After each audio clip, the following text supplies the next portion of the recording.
Well, hello friends. I'm back here at Ravenview Farm. It is presently the fall of 2023, and for those of you who are not subscribers or who may be new to the channel, and this is perhaps the first video you're watching, I have been conspicuously absent from YouTube for about a year. The reasons for that are various and could be the subject of a different video, so we're just going to leave it at that. And those of you who are subscribers and who have been watching my channel maybe for a long time, my sincerest apologies for the long delay. But I want to state that it was you guys, those subscribers and those long-term viewers, who have inspired me to be back here again.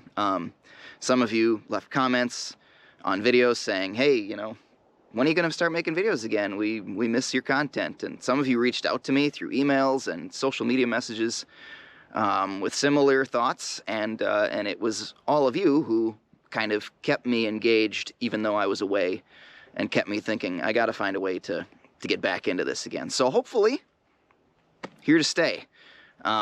Made some changes, again, can get into it later, the hows and whys. So what I'd like to do here is pick up where we left off, which was in the middle of harvest in 2022, a year ago. I've got good footage yet from last year, things that just kind of got left on the table during the editing process, and I want to get through that again. I believe we left off between corn and soybeans, just heading into corn harvest. So for those of you who have been waiting for a long time, we'll get back into it. And for those of you who are new and maybe watching the old backlog of videos, it's going to flow right into the next segment, despite the long delay. So without further ado, here we go with Harvest 22.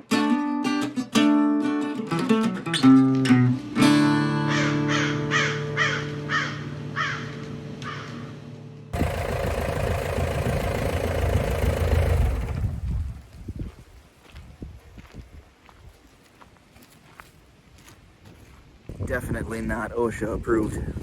Alright guys, it is Monday, October 17th. And with soybeans now done and cover crops after soybeans done, we are moving on to getting ready for corn harvest. Which for us, especially given that we only have like 25 acres of corn, should not take us very long. I am really hoping we'll be done with everything by the end of this week, easily. Usually once we get going I kind of budget 4 days, but with our corn acreage this year, I don't even know if it'll take that long. So this morning, Dad and I got this crib ready to go. Got the boards in the bottom, and of course in the doorway. We're probably only going to have about 2 corn cribs full of corn this year, so the other one still needs to be prepped. But I will try to get to that later today. And as always, there's a few repairs and improvements to be made that we sneak in when we can. So this poor old Kewaunee elevator had this idler wheel was all screwed up for at least 2 years. The bracket there, the nice shiny new red bracket, the old one completely wore through and broke and was just flopping in there, and so that chain was not tensioned properly. So one of my uncles, who's a fairly talented guy with metal parts, put that together for us, a new replacement, so homemade. With this older equipment, most of the parts that we need, if they're simple, end up being homemade, because it's easier to make something than it is to track something down in a junkyard, and there isn't exactly a store you can go to and get replacements. And then there's this machine, which is all ready to go. I got this thing set up before I started planting cover crops, so it is just waiting its turn here, and I think I will probably moisture test the corn later today and see where we're at. We're trying to get into like the mid to low 16% range, high 15s if we can. So a lot of our neighbors are already done or close to done with corn, but we're still hanging on a little bit longer because the weather looks nice and we have the window of opportunity, so that if we can get it as dry as possible, it'll work out better for especially for the wildlife feed portion of things. Not quite as important for everything that we're gonna pick with the corn picker and put in the cribs, because that'll get some dry down, of course, in the wire cribs. But you know, the closer we can get to the right moisture out of the field, the better. Well, and I say that with a caveat too. Picking corn at 15% moisture means you get a lot more shelling in the corn picker, which is not good, because that usually gets left in the field. But you know, I guess it's a trade-off. If we could pick at about 18%, that'd be about perfect. but I really want it low moisture for the wildlife feed and for the corn burner especially. So we may strike a balance here where we pick some and then actually leave another strip in the field and combine that in another week or so if the moisture levels aren't where we want them to be, just as a way to get something, a certain percentage where we want it. So there's, you know, without a dryer, you have to be a little more creative. Sometimes that just means waiting and balancing the available time against the weather conditions.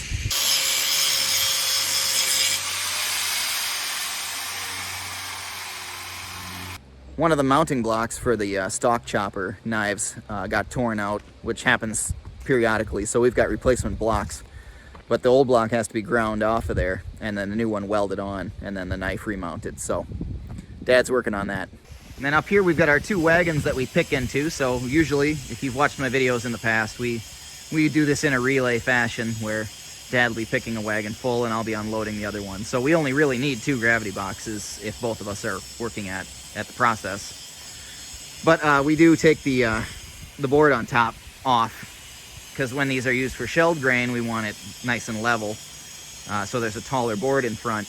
But when we switch to picking, we put a short board in the front there because the elevator on the picker does not quite clear the taller boards. I always have to chuckle at it a little bit because I don't even think those are necessary. We rarely get to where we're, you know, relying on that last 2x6 to ensure a full load or a complete round in the field, but it makes Dad happy. That little bit of extra height just guarantees that we'll tear the elevator off of the corn picker when he goes through a dip. So it's tradition. That's why we do it. It's tradition. Why do you cut the ham in half before you put it in the oven? So that's been our morning's activity. I need to get this thing greased up. Dad and I did quite a few repairs on this picker over the summer. Well, I shouldn't say quite a few. We did one major repair job. I'll show that to you really quick. So I need to get this greased. I need to get the chains oiled. But in every other way, this is ready to go. The gearboxes have been checked. Everything else has been looked over. So it's actually more ready this year than it's been in previous years. So because I didn't put harvest videos up last year, you kind of missed the drama, which was that during harvest last year, pretty much all our gathering chains failed in one way or another. So these big outer gathering chains were fine, but there's 2 layers of inner gathering chains, this longer one on top and the shorter one on the bottom. And on this side of the machine, the gearbox that drives those failed. A bearing went out and the rollers fell into the gearbox, and then they jammed up the teeth on the meshed 45-degree gears in there and shut this side down. So we ended up just disabling the gearbox on this side. We took the drive chain in the back off, and then we took these gathering chains off and just said, well, as long as there's corn going into the snapping rollers, it'll keep feeding the cobs up into that central elevator. But when we would get to the end of the row, then, you know, the last 3-4 stalks that went in, the ears would snap off, and then they just roll back down and fall out. So that was our trade-off in order to keep going, was that we just disabled things and figured it's okay. We'd rather get done than take the time to fix. But then on this side, these inner gathering chains were all worn out, and one of them fell apart, and the other one was close behind. So we ended up just disabling this side too. So by the end of harvest last year, we had cobs falling out both sides at the end of each row. You know, like I said, it's just what we had to do. So the repair that we made, and I'll show you, Dad and I had to do this this past summer. We had to climb under here, which we're doing right now. And this gearbox had to be removed, which is not as easy as it sounds, because this thing's bolted in from the bottom, and it's got a shaft that goes up with a flange bearing on top. That had to be taken out. And then there's a shaft that runs back through here that's supposed to be easy to disconnect. There's like a cup here with a keyway in it that goes over that input shaft going into that gearbox, and that would not separate. That was almost impossible to get apart, but we finally did and got this whole mechanism out of here. And this upper bearing that's in here, there's an upper bearing and a lower bearing, and the upper one was the one that failed and dropped the rollers into the gearbox and kept jamming everything up. So we replaced all of that, refilled it with gear oil and corn head grease. And sounds easy in summary, but it was not. And now whether this one on this side is going to continue to hold up is the big question. But we greased the heck out of it, so hopefully it'll be fine. All right, guys, everything that needs to be greased is greased. Now I'm going to start the 4020 up here, get this thing going, and oil all the chains. I know some of y'all like to use fancy chain lube, but a squirt bottle of used motor oil has always done us just fine. I'm a firm believer in generosity.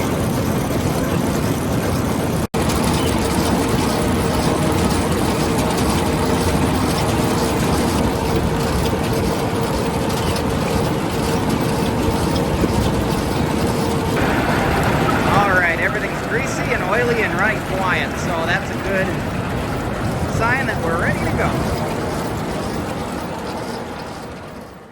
go. All right, my next stop was to grease and oil and tend to the elevator, which I have done. She's running real good. So I think our next thing is just do a moisture test on the corn and see where we're at and how close we are to actually starting. All right, guys, it's a little after 5 p.m. and I'm out in the cornfield, just in case you couldn't tell. I've been moisture testing the corn just to see where we're at here. Everything is coming in at less than 15.5%. That's the highest I got, was 15.5. A lot of 15.1, 15.2, and that is great. That will actually, that should make for good combining for getting the headlands off. That's acceptable now for me to take the headlands off and open up the fields with the 4400, which we were a little dubious about at first because, you know, a week and a half ago we were at like 20% moisture, so that's too high. But, nice short corn here. I'm on a hilltop, dinky plants. Little tiny corn plants.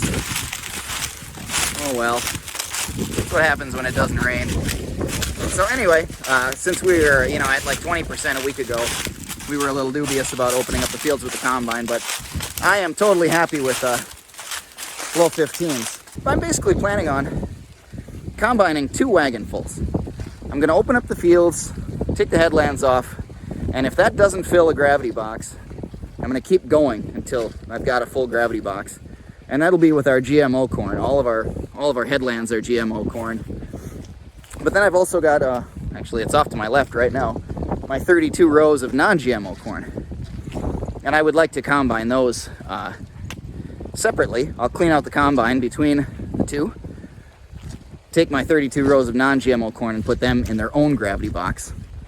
And I will clean them and bag them and market that corn as non-GMO bagged wildlife corn. Well, good morning everyone. It's Tuesday, October 18th. It's about 10 in the morning and we are gonna get started here, I think. We've done the last of the greasing this morning. Went around and greased everything on this machine that I hadn't done yet. Of course, it's all set up for corn. Everything's dialed in that regard. Put some corn head grease in the gearboxes on here. Just kind of general last minute prep. I'm gonna put some fuel in the combine. So that's it here. We're just kind of going through the morning. It's extremely cold this morning for October. We woke up this morning to 21 degrees, which is yeah, pretty darn cold for the date that we're at. It's supposed to be better. It's warming up to like 40 something today, so it's already improved quite a bit. All right, folks, it's an exciting moment here. We're fueled up, greased up, everything is ready, and we're heading out to the field. I'm going to start with the field by our county road. That was the driest corn on the farm. Not that it matters too much now, it's all pretty dry. So we're just going to go cross country here. You can actually see right over there in the distance, that's where I'm going. Head across the alfalfa field here and start taking off the rows closest to the woods. And as I've said before, this will be our first time combining corn on this farm with our own combine. We've had a neighbor combine for us, like when we had, you know, enough corn acres that we'd fill our cribs. And then if it was dry, we'd have a neighbor come over and take off whatever was left, and we just send it to the elevator because we didn't have storage for it. But this will be the first time using our own machine to take out some of our own corn. So it's a historic day here. So for the first pass, I'm going to be going along the woods, and we've got some terrible trees overhanging and stuff, and I'm going to be figuring out what I'm doing. So I think I will withhold on filming until I've taken off a couple of passes and gotten away from the trees, and when we're doing the headlands and stuff or opening up the field, then I'll fire up the camera again. Well, not only is the corn pretty much not here, I did not know this was in the way, so I'm gonna have to shut down and go get the chainsaw, I think. So far, we've harvested 4 rows of basically nothing because it's growing along the woods here, drought year, a bunch of tree branches and twigs and stuff in the grain tank now. So off to a good start. Usually, this is kind of like how we do things. Off to a rocky start, and then hopefully it'll be all downhill, uphill. Downhill's easier. It'll all be downhill from here. That sounds terrible though. Dad says he's having a great time. Maybe not such a great time. He says he'd rather be bitten by a rattlesnake. We don't even have those here. All right, a little bit left. Well, it didn't take long to get a hopper full. We basically got the headlands off and the passes up and down the one side of the field. Now I'm gonna go straight down the field and open it up. Well, I'll tell you what, guys. I've been doing this for all of about an hour, really, because we had to take lunch, and then I had a meeting right after lunch since people came out to the farm. So we didn't get back to it until mid-afternoon here. So my total time here harvesting corn with the combine is, about an hour. And I think I might already be sold on this process because, man, it sure does make life easy. It's shelling out beautifully. Really clean sample in the hopper. And we might be rethinking our corn strategy just in general on this farm. I never knew. I never knew just how nice it is to just run the combine and get your corn all done in one shot instead of having to, pick it, crib it, set up the sheller, shell it out. And of course, if it wasn't dry, that'd be a different story. But this corn is dry. This is basically a fine moisture level to ship it. And I gotta tell you guys, being new to this, I had no idea just how quick a hopper will fill up. We already had a dump once, and that was from doing the headlands. And this is not good corn. This isn't yielding well. So it's definitely an entirely different crop than soybeans when it comes to combining it. I know some of you are going to laugh at this because you know all this already. But, as a newbie to the combining corn scene, I was kind of shocked. I'm like, man, we did the headlands. I was going to open up the field going down the length, which is what I'm doing right now. I told Dad, we got a dump. I'm not going to make it to the other end before my hopper's full. And I don't want to back up the whole length of the field to try to come back to you, so just crazy. All right, folks, it's the end of the day. I have to apologize here. I didn't take enough video with the combine in the corn. But you know what? We're going to fix that. I have a plan. I'm losing my light here. I'm going to do this talk real quick. We got the fields opened up. We got the headlands taken off, and then made a couple of runs up and down the field where Dad wanted the field opened up for picking. But Dad and I have been talking a little bit. Actually, our neighbor, Rick, who's a dairy farmer who's just down the road from us, well, we had talked to him about drying some grain for us for wildlife feed, if it came out of the field at a higher percentage than we wanted it to be moisture. And he came over to ask if we still needed to do that. And Dad said, well, we're testing it. It's coming in at the low 15% moisture level. And Rick goes, well, if you're getting it out of the field at that moisture, why don't you just ship some of it? And we kind of looked at each other, Dad and I went, oh, yeah, that might be a good idea. So with the corn price actually being fairly decent, we're kind of revising our plan here, which is instead of picking all of the corn and putting it in cribs, we are going to pick one crib full, and I think we're going to work on that tomorrow. And once that crib is full, we'll probably combine the rest of the crop and fill 4 gravity boxes and then ship a semi-load out and see where we're at. We're gonna do a little bit of both. We're gonna do some picking so that I can sell the cob corn, and when I need to shell some corn in the middle of winter, I'll be able to do that to keep the wildlife feed supply going. Then in the spring, we'll only have to set up the sheller on the 1 crib, which will only take us a day to shell that out, whatever's left, and then haul that to the elevator. So we've kind of got a plan here, and it's a little bit different than in previous years. And I still am going to keep 2 wagon loads for shelled corn right out of the field to start bagging and selling wildlife feed right away, so that I don't have to set the sheller up. So we're basically trying to have our cake and eat it too. We're trying to do a little bit of everything this year. Well, I guess you can't argue with that. Hey, and on an unrelated note, that's about the prettiest thing a guy can ask for at the end of a day during harvest season.